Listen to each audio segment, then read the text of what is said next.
Good evening everyone, welcome to civil services study. ये practice set number 10 है BPSC के लिए। देखिए, इस टेस्ट सीरीज़ की प्लेलिस्ट बना रखी है हमने, वहाँ पर आप टेस्ट नंबर 1 से लेकर 10 तक पहुँच सकते हैं। डिस्क्रिप्शन बॉक्स में उसका लिंक है।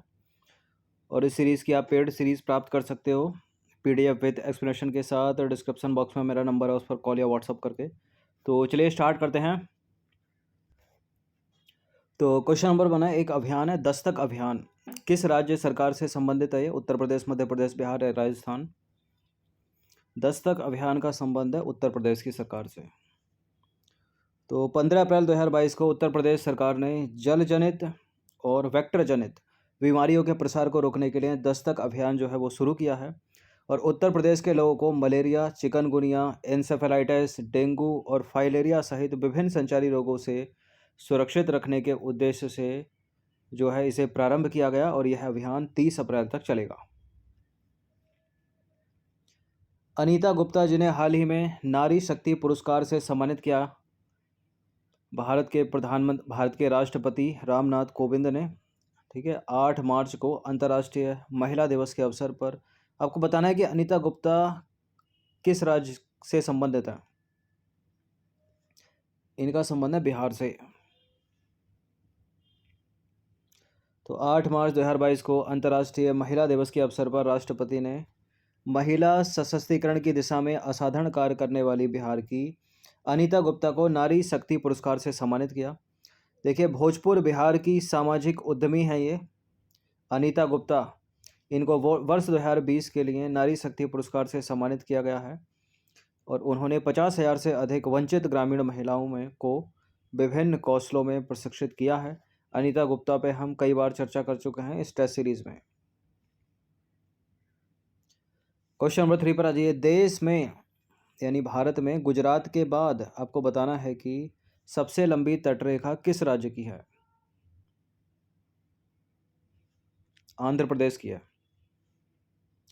तो देश में गुजरात के बाद दूसरी सबसे लंबी जो तटरेखा है वो आंध्र प्रदेश राज्य की है। आंध्र प्रदेश में प्रवाहित होने वाली अगर नदियों का नाम पूछा जाए तो गोदावरी, कृष्णा और पेन्ना है। देखिए, भारत की लगभग 7,500 किलोमीटर लंबी तटरेखा है जो किन किन राज्यों और केंद्र शासित प्रदेशों में है? गुजरात, महाराष्ट्र, गोवा, कर्नाटक, केरल, तमिलनाडु, आंध्र प्रदेश, उड़ीसा, पश्चिम बंगाल। ये तो हो गए राज्य। दमन द्वीप, लक्षद्वीप, पुडुचेरी और अंडमान निकोबार द्वीप समूह। ठीक है, काउंटिंग करो तो कितने? 1 2 3 4 5 6 7 8 9 9 हो गए राज्य। 1 2 3 4 हो गए केंद्र शासित प्रदेश। ठीक है, और टोटल हो गए 10 11 12 और 13।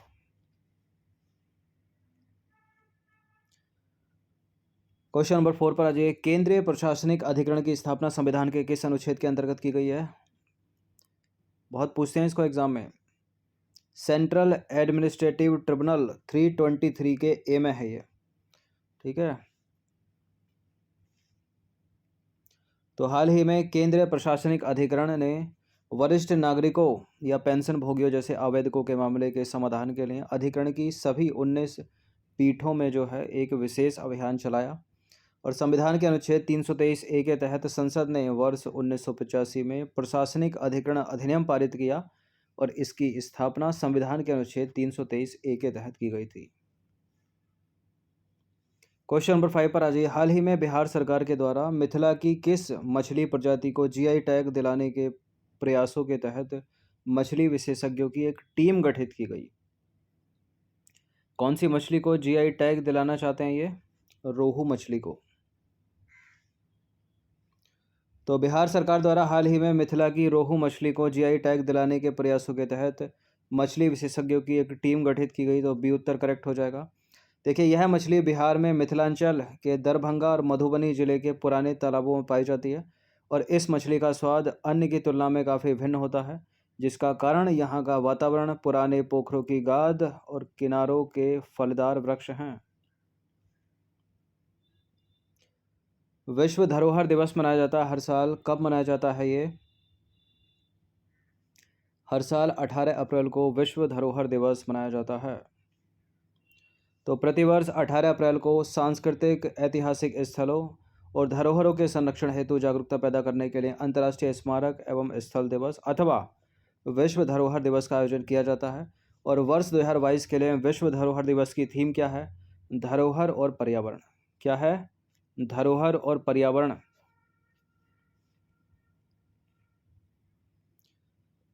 क्वेश्चन नंबर 7 पर आ जाइए। जितने भी स्टूडेंट यूपीपीएससी वाले हैं इस सीरीज से प्रैक्टिस करते रहिएगा, और जितने भी बीपीएससी वाले हैं वो यूपीपीएससी की सीरीज से प्रैक्टिस करते रहिएगा।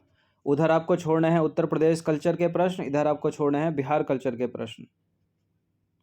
ठीक है, डिफरेंस तो यही है। एक डिफरेंस ये है कि यहाँ 5 विकल्प होंगे, वहाँ 4 विकल्प होंगे यूपीपीसीएस में।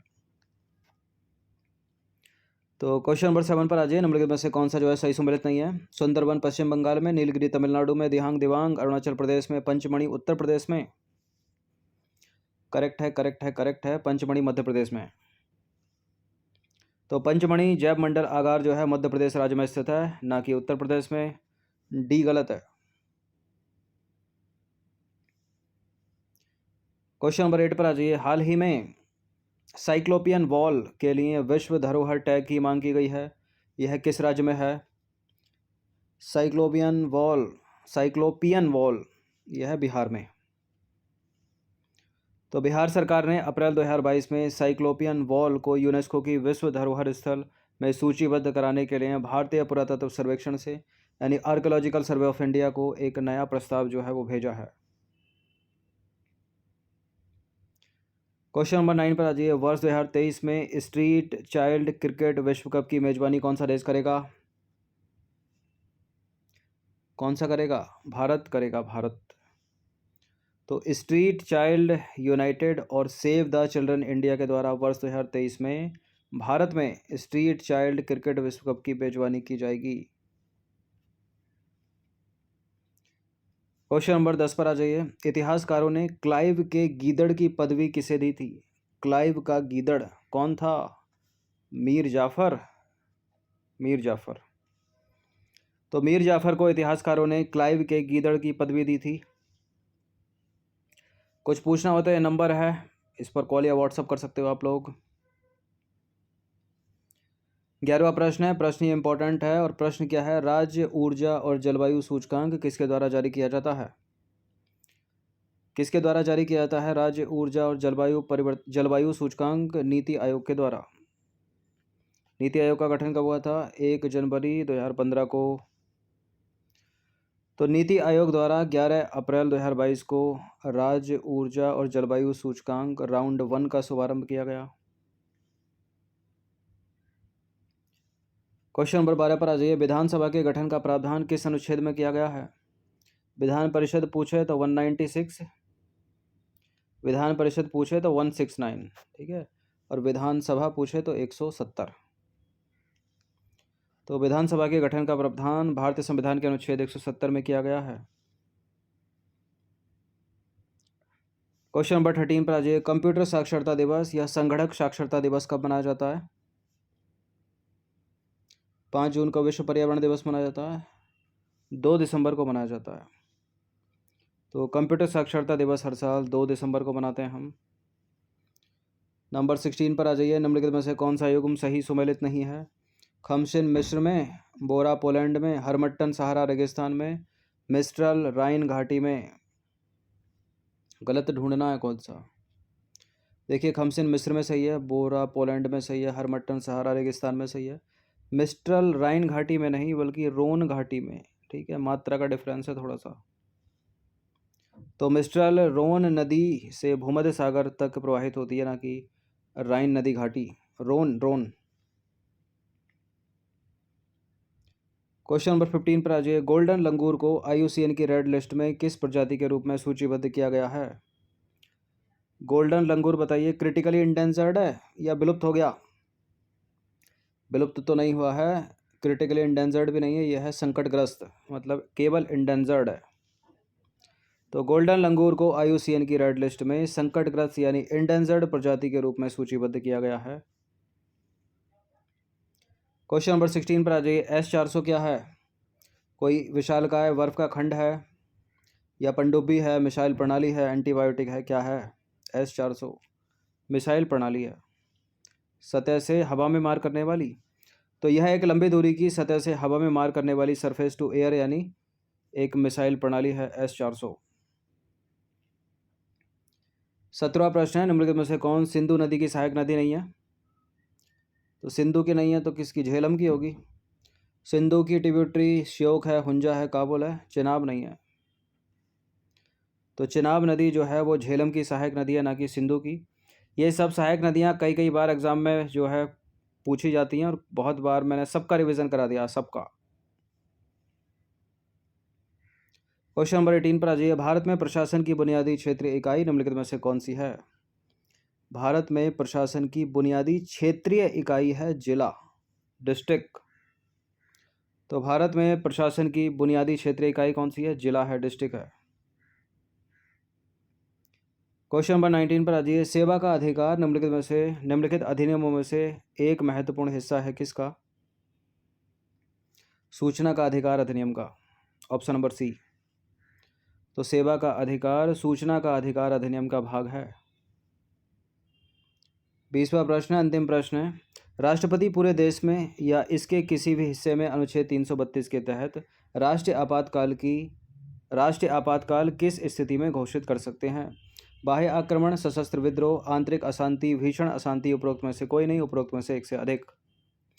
एक 44वां संविधान संशोधन अधिनियम हुआ था, आपको याद हो, तो आंतरिक अशांति एक शब्द को हटाकर सशस्त्र विद्रोह कर दिया गया। तो बाह्य आक्रमण और सशस्त्र विद्रोह यहाँ दोनों हो जाएगा, तो उत्तर एक से अधिक है। भीषण अशांति जैसा कोई चीज़ नहीं है, तो उत्तर एक से अधिक होगा, तो ई होगा। तो 44वें संविधान संशोधन 1978 के तहत आंतरिक अशांति शब्द को हटाकर सशस्त्र विद्रोह शब्द जोड़ा गया, इसलिए ए और बी विकल्प दोनों सही हैं, तो अतः सही उत्तर होगा ई। तो ये 20 प्रश्न थे बीपीएससी के, इनकी प्रैक्टिस एक बार कर लीजिएगा। धन्यवाद। ये नंबर है, इस पर कॉल या व्हाट्सअप करके आप पेड सीरीज़ ले सकते हो, बीपीएससी की भी और यूपीपीएससी की भी। हर दिन प्रैक्टिस करते रहिए, 2 से 3 बार रिवीजन हो जाना चाहिए इस टेस्ट का। ठीक है, समय कम है, 8 मई को एग्ज़ाम है, ज़्यादा से ज़्यादा प्रैक्टिस करते रहें हर दिन।